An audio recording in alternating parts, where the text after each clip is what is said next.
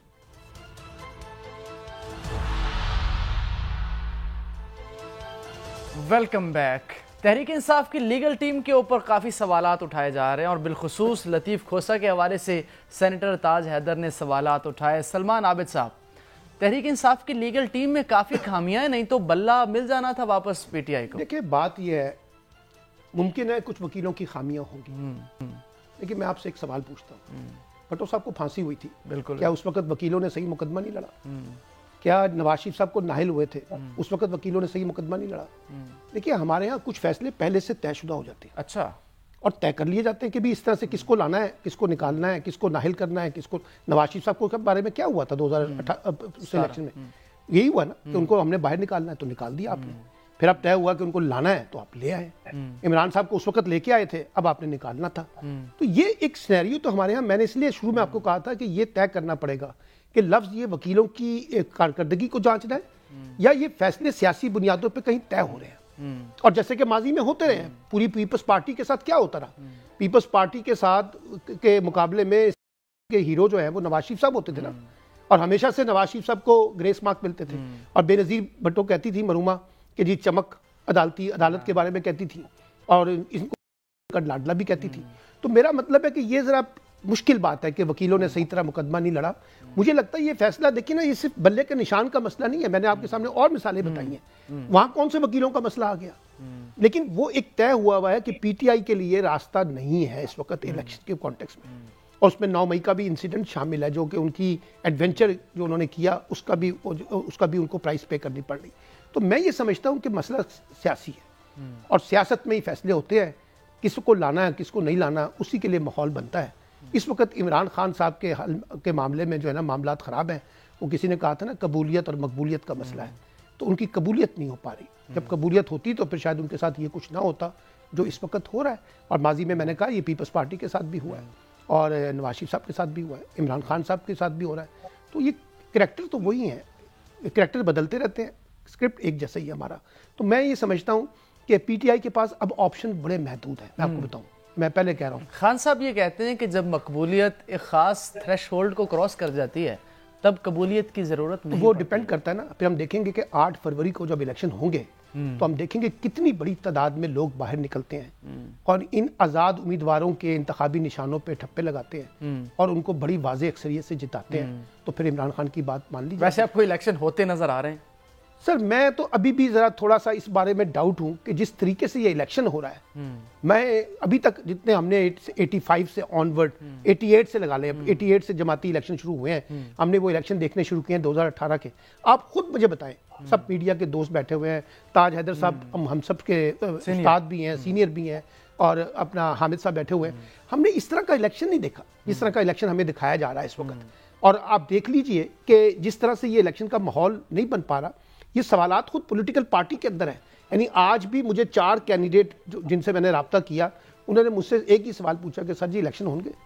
تو میں نے ان سے کہا بظاہر تو لگتا ہے کہ الیکشن, سر میں نے ان کو کہا بظاہر تو الیکشن نظر آ رہے ہیں. تو پھر وہ کہتے ہیں اچھا یہ سینٹ کی قراردادوں کے پیچھے کون ہے؟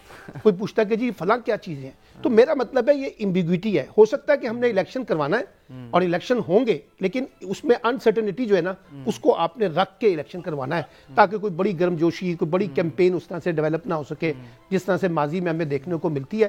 اس لیے میں بار بار کہہ رہا ہوں یہ الیکشن جو ہے ہو جائے گا اگر ہونا ہے, لیکن اس کے نتیجے میں ہم ایک سٹیبل گورنمنٹ, ایک سٹیبل پالیٹکس, سٹیبل ڈیموکریسی اور سٹیبل اکانومی کی طرف نہیں جا سکیں گے. وہ کرائسس ہمارا ویسے کا ویسے ہی رہے گا. اور آپ کو ابھی پتہ نا ورلڈ بینک کے جو ڈائریکٹر ہیں انہوں نے جو اپنا ایک آرٹیکل لکھا ہے ورلڈ بینک کے صدر نے, اس میں انہوں نے بتایا کہ پاکستان کا معیشت کا جو چیلنج ہے وہ 2024 میں بھی انسرٹنٹی کے اوپر کھڑا ہوا ہے, اور وہاں سے کوئی اسٹیبلٹی نظر نہیں آ رہی. اور اسٹیبلٹی کب آئے گی؟